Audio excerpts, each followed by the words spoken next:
Hello दोस्तों, मेरे channel पर आपका बहुत बहुत स्वागत है। चलिए सीधे चार्ट पर चलते हैं।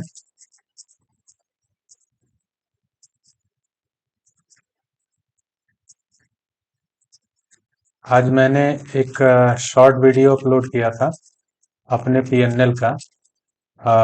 आज मैं इतना इतना गिरावट मार्केट में इतनी ज़्यादा आई है, उसके बावजूद आज मैंने प्रॉफिट नहीं बनाया। मैं ब्रेक इवन पे निकल गया। ब्रेक इवन पे निकलने का रीज़न था, यहाँ पे देखिए मार्केट जो है, यहाँ पे यहाँ पे समथिंग 200 200 पॉइंट के ऊपर जो है यहाँ पे गैप अप खुला मार्केट। और गैप अप खुलने के बाद शायद जिन्होंने कल यहाँ खरीद के जो छोड़ के गए होंगे आज के लिए, तो उनका यहाँ पे प्रॉफिट हुआ दिख रहा होगा। तो एक छोटी सी प्रॉफिट बुकिंग आई यहाँ पे। और बाद में मार्केट जो है धीरे धीरे करके ऊपर की तरफ जाने लगा। तो मैंने यहाँ पे एक छोटी सी क्वांटिटी के साथ मैंने यहाँ पे एक ट्रेड लिया। जब ये ब्रेक हुआ तो मैंने यहाँ पे एक ट्रेड लिया। हालांकि ये जो ट्रेड मैंने लिया था क्वांटिटी कम ही रखा था, क्योंकि जब तक आप अगर चार्ट को ध्यान से देखेंगे ना, जब तक मार्केट ये वाले लेवल को ब्रेक नहीं करता तब तक कॉल के लिए एंट्री लेना बिल्कुल सही चीज नहीं थी। और यहाँ पे भी ये देखिए, यहाँ पे मार्केट आता और थोड़ा सा और अगर टाइम यहाँ पे बिताता, उसके बाद अगर ऊपर निकलता ना, तो बहुत तेजी से जैसे नीचे आया वैसे तेजी से ऊपर भी जाता। और प्रीमियम में बहुत बढ़िया ग्रोथ आ रही थी, क्योंकि मैंने ट्रेड लिया था। ये एक ही कैंडल ने कम से कम 40 पॉइंट का ग्रोथ दिया था। मैं 100 रुपीज का एलटीपी लेता हूँ जब भी लेता हूँ, लेकिन उसमें भी 40-45 पॉइंट का अचानक से ग्रोथ इसमें दिखा था। और जैसे ही, एक सेकंड में चार्ट को थोड़ा हम्म, ये देखिए।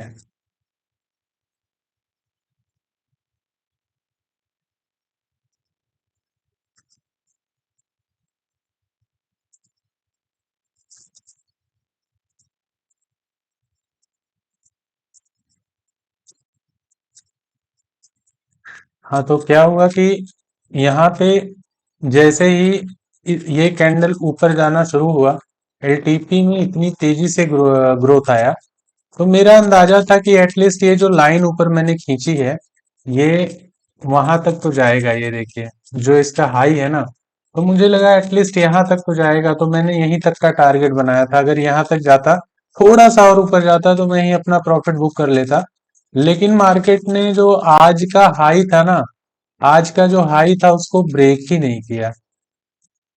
ये देखिए, जो आज का हाई था, लगभग लगभग उसके पास पहुंच के ही, और अचानक से एक बियरिश इंगल्फिंग कैंडल बनाया। बियरिश इंगल्फिंग कैंडल बनाया, मेरा जो भी था यहाँ पे मुझे बहुत अच्छा प्रॉफिट दिख रहा था। लेकिन जैसे ही इसने बियरिश इंगल्फिंग कैंडल बनाया, मेरा लगभग लगभग 70% मेरा प्रॉफिट चला गया। उसके बाद ये लेवल जो जो मार्केट ने सुबह एक लो लगाया था, जब इसने, आप देखिए यहाँ पे ना, यहाँ पे आपको दिखेगा जो कुछ भी मार्केट जो कुछ भी करता है ना, अगर ध्यान से देखें तो सारी चीजें दिखती हैं। अगर थोड़ा सा बारीकी से देखें तो यहाँ पे आपको दिखेगा। ये देखिए यहाँ पे मार्केट यहाँ पे मार्केट नीचे जा रहा था, लेकिन बायर्स यहाँ पे एक्टिव हुए, और ये यहाँ पे देखिए इतना बड़ा इसने विक छोड़ दिया। विक छोड़ने के बाद ये धीरे धीरे धीरे धीरे करके यहाँ तक आया, लेकिन इसने अपना लो ब्रेक नहीं किया। उसके बाद ये ऊपर जाने लग गया। ये देखिए, इस लेवल को इसने ब्रेक किया और ये ऊपर जाने लग गया। लेकिन जब बियरिश इंगल्फिंग कैंडल बनाई, तभी होता क्या है ना, पहली बात तो ये कैंडल स्टिक पैटर्न में काफी जानी मानी कैंडल है बियरिश इंगल्फिंग। तो कई लोग तो ये बनते ही यहीं पे एंट्री ले लेते हैं, क्योंकि रीजन तो बहुत सारा है यहाँ पे एंट्री लेने का। एक तो एकदम टॉप पे है मार्केट, एकदम अपने हाई के पास है, रेजिस्टेंस के पास है, और रेजिस्टेंस के पास जाके भी इसने अपना हाई ब्रेक नहीं किया। उसके बाद यहाँ पे इसने बेरिश इंगल्फिंग कैंडल बना दिया। तो कई लोगों ने तो एंट्री यहीं पे ले ली होगी, लेकिन जिसको मोमेंटम मोमेंटम ट्रेड करना होता है ना, वो वेट करता है। अब देखिए यहाँ से मार्केट गिरना शुरू हुआ तो ऐसा नहीं कि एकदम से गिर ही जाएगा।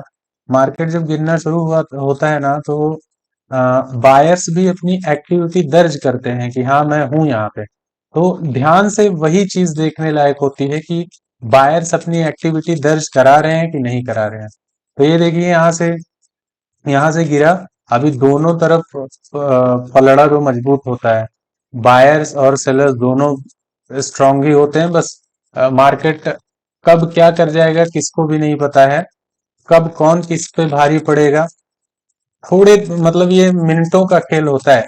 देखिए यहाँ पे क्या हुआ, यहाँ पे तीसरी कैंडल में आप देखिए यहाँ पे बायर्स ने अपनी एक्टिविटी यहाँ पे दर्ज की है। उसके बाद चौथा कैंडल, ये रेड वाली चौथी कैंडल जब बनी ना, तो यहाँ भी देखिए, यहाँ भी बायर्स ट्राई कर रहे थे। फिर ये देखिए पांचवी कैंडल जिसने ब्रेक डाउन दिया है, इस कैंडल को देखिए, ये जो है यहाँ तक आई थी ये कैंडल। उसके बाद अचानक से ये मतलब यहाँ पे बायर्स वीक साबित हुए, और ये अचानक से इतना बड़ा कैंडल इसने बना के एक ब्रेक डाउन दिया। अभी ये जब ब्रेक डाउन दिया तो ये लास्ट के कुछ सेकंड में इतनी तेजी से ये ऊपर जा रहा था, और अचानक से ये नीचे आके क्लोज कर दिया इसने। तो इसमें हुआ क्या कि मैं यहाँ पे जो मैंने मतलब कॉल का एक मैंने ऐड करके रखा था स्ट्राइक प्राइस, तो गलती से क्या हुआ कि ये वाली कैंडल पे मैंने उसको एग्जीक्यूट कर दिया पुट समझ के। और जैसे ही पुट समझ के मैंने एग्जीक्यूट किया उसको, मुझे पहले तो नहीं आई, पहले पता नहीं था, पीएनएल जल्दी देखता नहीं हूँ, तो पीएनएल नहीं देख रहा था। लेकिन जब ये एक कैंडल इसने और बनाई ना, तो मैंने सोचा देखता हूँ थोड़ा क्या असर पड़ा होगा। तो जब ये एक कैंडल और बनाई तो मैं देख रहा हूँ मैं अच्छा खासा लॉस में चला गया, मैं 8-9 हजार रुपया लॉस में चला गया। 8-9 हजार, देखिए अच्छा खासा लॉस, मतलब 8-9 हजार रुपया कोई बहुत बड़ी चीज भी नहीं है, लेकिन मैं परसेंटेज वाइज देखता हूँ पैसों को, हमेशा परसेंटेज वाइज ही देखना चाहिए अपने कैपिटल को, अपने प्रॉफिट को, अपने लॉसेस को। होता क्या है कि अगर परसेंटेज वाइज देखेंगे तो आ, हमेशा हमेशा के लिए ना एक माइंड सेट बन जाता है कि मेरा इतना इतना परसेंट मेरे कैपिटल का इतना परसेंट मैं मार्केट में डाल रहा हूँ, इतने परसेंट का मैं रिस्क ले रहा हूँ। अब नंबर्स बदलते रहेंगे। आज अगर मेरे अकाउंट में मान लीजिए 1 लाख 2 लाख रुपए हैं, तो कल को करोड़ 2 करोड़ होंगे, लेकिन मेरे नंबर्स बदलेंगे, लेकिन मेरा जो परसेंटेज है ना वो कभी चेंज नहीं होने वाला है। वो परसेंटेज का माइंडसेट एक बहुत अच्छा होता है। परसेंटेज के हिसाब से जो मतलब मेरा रिस्क रिवार्ड जो मैं रखता हूँ ना, उस हिसाब से 9-10 हजार रुपए मेरे लिए बड़ी बात है यहाँ पे। वो मुझे लॉस दिखने लग गया। तो अब मैंने पहले उस पोजीशन से एग्जिट किया। एग्जिट करने के बाद देखिए मेन चीज क्या होता है कि अगर एक बार एंट्री पॉइंट छूट जाता है कहीं पे ना, तो फिर वेट करना ही सही है, फिर कहीं भी नहीं घुस सकते। अभी देखने में तो ये बड़ा अच्छा लग रहा है कि यहाँ से ऐसे गिरते ही चला आया, कहीं भी घुस सकता था, लेकिन कहीं भी नहीं घुस सकते। एक बार अगर ये पॉइंट छूटा, अभी यहाँ पे एंट्री लेने का मतलब ये है कि मुझे अपना स्टॉप लॉस तो यहीं यहीं पे रखना पड़ेगा। अगर यहाँ एंट्री लूंगा तो एसएल यहाँ रखूंगा, ये कितना बड़ा एसएल है। अगर मैं क्वांटिटी बहुत छोटी लूंगा तो मतलब ये जो पूरा मोमेंट है इसमें भी मेरा प्रॉफिट जो है वो इतने प्रॉफिट से मेरा लॉस कवर नहीं होता। तो उससे बढ़िया है कि बैठे रहो चुपचाप शांति से, कहीं ना कहीं मार्केट आपको मौका देगा फिर से। तो मैं चुपचाप बैठ गया, बैठा रहा।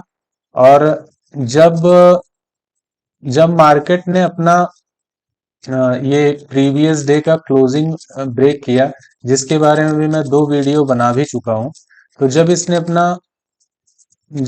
अपना ये प्रीवियस डे का क्लोजिंग पॉइंट जब ब्रेक किया, तो मैंने यहाँ पे एक एंट्री ली, और ये मेरा एसएल था। और मैंने क्वांटिटी छोटी ही ली थी, क्योंकि मार्केट कब क्या करेगा किसी को नहीं पता। तो हालांकि इसमें मुझे यहाँ तक अपना थोड़ा बहुत प्रॉफिट मैंने बुक कर लिया, थोड़ा बहुत मेरा लॉस कवर हो गया। बाद में जब यहाँ पे आया इस पॉइंट पे मार्केट, या जब यहाँ पे आया इस पॉइंट पे, जब ये वाले पॉइंट पे आया तो यहाँ पे मैंने इस वाले कैंडल पे यहाँ पे मैंने एंट्री ली थी और ये मेरा एसएल था, छोटा सा एसएल मैंने रखा था और मैंने सोचा अगर हिट कर भी देगा तो भी ये बहुत छोटा एसएल है, इसमें मुझे कुछ फर्क पड़ने वाला नहीं है। लेकिन जो इसने मोमेंट दिया है ना तीन कैंडल ने, आप जाके एलटीपी में देखना कि ये तीनों कैंडल का मोमेंटम कितना तगड़ा है। मतलब ये जो बीच में इतने दूर ये जो मार्केट ने किया है ना, ये सब ये खचड़ पचड़ जो किया है ना, ये तीन कैंडल ने इनसे बढ़िया मूव यहाँ पे इन तीन कैंडलों ने दिया है। तो इन तीन कैंडल में मेरा पूरा जो लॉस था वो कवर कर दिया। अब उसके बाद मैं चुपचाप बैठा था, इसलिए कि कहीं से कोई रिवर्सल ट्रेड मिल जाए, क्योंकि इतना बड़ा मोमेंट जब मार्केट देता है, ये देखिए हाई से लेके लो तक इसने जो है 715 पॉइंट लगभग, ये आज 715 पॉइंट का फॉल आया। तो जब 500 300 पॉइंट 400 500 पॉइंट जब मार्केट गिरता है ना, तो अचानक से कैंडल स्टिक पैटर्न ऐसे में बहुत काम आता है। मान लीजिए ऐसे गिर रहा है गिर रहा है गिर रहा है और अचानक से यहाँ बुलिश इंगल्फिंग बनाया तो बड़ी तेजी से रिकवर भी करता है। और अगर नीचे मान लीजिए कहीं बायर्स कहीं से भी अगर एक्टिव हो गए तो बड़ी तेजी से एक मूव मिलता है। तो मैं उसी मूव के इंतजार में बैठा हुआ था। खासकर ये जो लेवल था, ये इम्पोर्टेंट लेवल था। यहाँ मैं बैठा था कि यहाँ आने तक मार्केट क्या करता है। यहाँ पे देखिए बड़ा टाइम यहाँ पे इसने बिताया था, लेकिन उसके बाद ये नीचे चला गया, सस्टेन नहीं कर पाया, नीचे चला गया। अगर यहाँ कहीं यहाँ पे भी अगर कंसोलिडेट थोड़ा और करता, थोड़ा और करके यहीं से ही अगर ऊपर की तरफ जाता, तो मैं एक छोटा सा ट्रेड लेता एटलीस्ट, कुछ नहीं तो यहाँ तक के लिए, और नहीं तो ये अपना क्लोजिंग पॉइंट जो है यहाँ तक के लिए मैं एक ट्रेड प्लान करता। हालांकि ये बहुत ज्यादा है, लेकिन अगर यहाँ पे अच्छा खासा कंसोलिडेशन कर देता तो ये इतना ज्यादा भी नहीं है, इजीली यहाँ तक जा सकता है मार्केट फ्लो फ्लो में। तो मैं वेट करता रहा, लेकिन दोबारा मुझे मौका मिला नहीं। तो मैं जो भी था जैसे भी था, मैंने ब्रेक इवन पे अपने एग्जिट कर दिया। और भाई संतुष्टि इस बात की होती है कि कैपिटल अपना सेफ रहना चाहिए। मार्केट में प्रॉफिट आए ना आए उससे कुछ फर्क नहीं। देखिए प्रॉफिट आना चाहिए, प्रॉफिट के लिए तो पूरा दिन हम लोग मेहनत करते हैं और एक दिन पहले चार्ट एनालिसिस बहुत सारी चीजें करते हैं। तो प्रॉफिट तो किसको अच्छा नहीं लगता, लेकिन मेन जो फोकस होना चाहिए वो होना चाहिए कैपिटल बचाने पे। कैपिटल को भाई माँ की तरह सेव करना चाहिए। कैपिटल यूं समझ लो, कैपिटल हमारी माँ है। जैसे होता है ना, गाय हमें रोज थोड़ा थोड़ा दूध देती है और हमें वो दूध जो है हमें ताकत देता है, हम उसको उसी के दूध से हमारा जीवन निर्वाहन होता है। तो वैसे ही कैपिटल ना बिल्कुल गाय की तरह है। उससे रोज अपने कैपिटल से थोड़ा थोड़ा करके रोज कुछ ना कुछ इनकम करें और उसको अपने खर्चे में लें। जो भी इनकम करें, 1000 2000 1500 5000 6000, उसमें से कुछ ना कुछ पैसा विड्रॉल करके और उसको खर्चा भी करना चाहिए भाई। मार्केट में कमाया हुआ पैसा अगर आप अकाउंट में अपने लेके और कहीं उसको यूज नहीं करोगे ना, तो आएगा फिर लॉस होएगा फिर प्रॉफिट होएगा। और जब एक बार आप उसको यूज करना शुरू करोगे, आप उसका लुत्फ उठाना शुरू करोगे ना, उससे भी आपके अंदर एक साइकोलॉजी डेवलप होती है। आप आपकी एक आदत बनेगी कि हाँ, मार्केट से पैसा कमा के ही मैं अपना खर्चा चला रहा हूँ। थोड़ा आपके अंदर अनुशासन भी आएगा और आप कहीं ना कहीं आपको उससे बेनिफिट ही होने वाला है। तो जो भी प्रॉफिट हो उसमें से कुछ ना कुछ पैसा तो निकाल ही लेना चाहिए। मैं भी वैसे ही करता हूँ, जब भी मेरा प्रॉफिट होता है मैं उसमें से एटलीस्ट 1000 2000 5000 जो भी है 50% 40 50% पैसा मैं उसमें से निकाल लेता हूँ। और जब से निकाल रहा हूँ तब से मैं बहुत सुखी हूँ एक्चुअली। तब से इसी से ही पूरा घर चल रहा है मेरा। तो आप देखिए कि ये जो लेवल था, यहाँ से आज एक इतना बड़ा फॉल आया और ये जो रेंज बनाया था मार्केट ने, वो ये वाला जो रेंज बनाया था ना, इसी के देखिए इसी के पास आके इसने वापिस से सपोर्ट ले लिया। अभी देखते हैं कल क्या होगा। आज तो ये देखिए, ये डेली टाइम फ्रेम है। डेली टाइम फ्रेम पर आज देखिए इतनी बड़ी कैंडल बनाई मार्केट ने। अभी कल अ, जिस तरह की कैंडल बनी है, कल तो ऐसा लग रहा है कि अ, थोड़ा सा बियरिश व्यू ही बना के रखना चाहिए। हालांकि व्यू तो कोई नहीं बनाना चाहिए, मार्केट है। लेकिन ठीक है, अगर क्लोजिंग प्राइस के नीचे ओपन होता है, या कल जो है, ये देखिए, या कल अगर कोई प्राइस एक्शन बनाता है, मान लीजिए ये क्लोजिंग प्राइस के ऊपर ओपन होता है और कोई बढ़िया प्राइस एक्शन बनाता है, या काफी देर कंसोलिडेट करता है, तो ऊपर की तरफ हो सकता है हमें यहाँ तक के लिए काट ट्रेड मिले। या फिर अगर इसके बीच में अगर मार्केट ओपन होता है, तो फिर वही कंसोलिडेशन करने के बाद वो किस साइड ब्रेकआउट देता है, तो उसे थोड़ा क्वांटिटी कम ज्यादा करके, मैं तो कोई ट्रेड छोड़ता नहीं हूँ। मैं क्वांटिटी कम ज्यादा कर लेता हूँ। ट्रेड क्या होता है ना, एक तो मार्केट देखिए इतने मतलब महीने में तो 10 दिन 15 दिन कम से कम साला साइडवेज ही रहता है। तो छोटा मोटा जो भी मिलता है ना, उसमें से दो चार पैसा निकाल ही लेना चाहिए। और मैं क्वांटिटी ही मैनेज करता हूँ, कभी कम कभी ज्यादा। मैं कॉन्फिडेंट रहता हूँ तो ज्यादा ले लेता हूँ, और कॉन्फिडेंस मेरा अगर कम रहता है तो मैं क्वांटिटी घटा देता हूँ, बहुत कम कर देता हूँ। अभी जैसे यहाँ पे देखिए, यहाँ पे मैंने क्वांटिटी बहुत ज्यादा लिया हुआ था, लेकिन क्योंकि मुझे कॉन्फिडेंस इसलिए था, यहाँ पे देखिए, यहाँ पे मार्केट गैप अप खुला था। ये देखिए, यहाँ पे पहले आप देखिए ना, यहाँ पे एक रेंज बनाया था, ये रेंज बनाया था। तो ये रेंज के बाहर जैसे ही मार्केट खुला, अब क्या है ना कि इस जब तक इसके अंदर है मार्केट, तब तक आप समझिए कि वो रेंज के अंदर ही है। ये भी रेंज में ही आता है ना, भले वो मतलब एक डिसेंडिंग टाइप का ट्रेंड लाइन बनाया हुआ है, एक मतलब रेंज नुमा, लेकिन अभी मार्केट जब तक इसके ऊपर नहीं निकलता, तब तक वो समझ लीजिए कि एक रेंज के अंदर ही फंसा हुआ है। अभी यहाँ पे ये गैप अप ओपन हुआ, उसके बाद इसने एक बड़ी सी रेड कैंडल बनाई और ये फिर से रेंज के अंदर चला गया। तो उसी हिसाब से आप देखेंगे यहाँ भी अभी वो मतलब ये रेंज के अंदर ही गैप अप खोला, लेकिन रेंज के अंदर ये टॉप के पास आया, और वहीं से फिर ये गिरा। तो मेरा यहाँ पे कॉन्फिडेंस था, बहुत यहाँ पे अच्छा खासा कॉन्फिडेंस था। इस तरह के ट्रेड पहले भी मैं ले चुका हूँ। बस खाली छोटी सी एक मिस्टेक हो गई कि पुट की जगह पे गलती से मैंने कॉल एग्जीक्यूट कर दिया। फिर देखेंगे अभी, मार्केट तो यही रहने वाला है, कहाँ जाएगा। चलिए दोस्तों, आज के लिए इतना ही। मैं थोड़ा समय निकाल के कुछ अच्छे वीडियोस बनाऊंगा, जिसमें कुछ नॉलेजफुल चीजें नए नए बंदों के लिए, जो नए लोग हैं ना उनके लिए, candle stick pattern, chart pattern, ये सारी चीजें।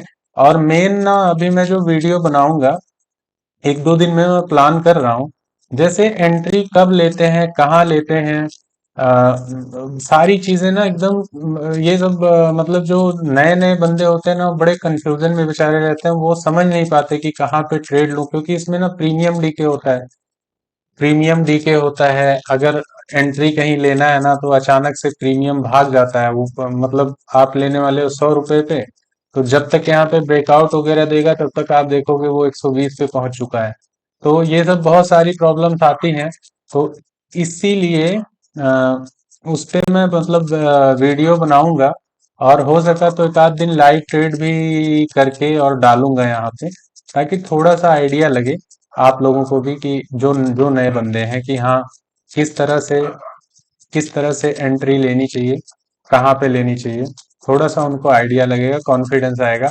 और मनी मैनेजमेंट वगैरह पे भी वीडियो बनाने वाला हूँ, क्योंकि भाई बिना उसके कुछ होने वाला नहीं, बिना मनी मैनेजमेंट के आप आज आज देखिए, मैं ब्रेक इवन पे निकल पाया हूँ, क्योंकि मैं मनी मैनेजमेंट को फॉलो करता हूँ। नहीं करता तो मेरा लॉस कवर ही नहीं होता। लॉस कवर करने का माइंडसेट रखना भी नहीं चाहिए, लेकिन एटलीस्ट अभी जैसे एक आध ट्रेड अगर गलत हो गया या कुछ हो गया, तो हम कम से कम एक ट्रेड अगर बढ़िया कहीं हमें जगह मिले, तो एक आध ट्रेड हम प्लान कर सकते हैं, छोटा मोटा। अगर उसमें भी हमें लॉस ही हाथ लगा, तो भाई जितना है उतने के साथ लैपटॉप बंद कर देना चाहिए, जबरदस्ती कभी नहीं करना चाहिए मार्केट के साथ।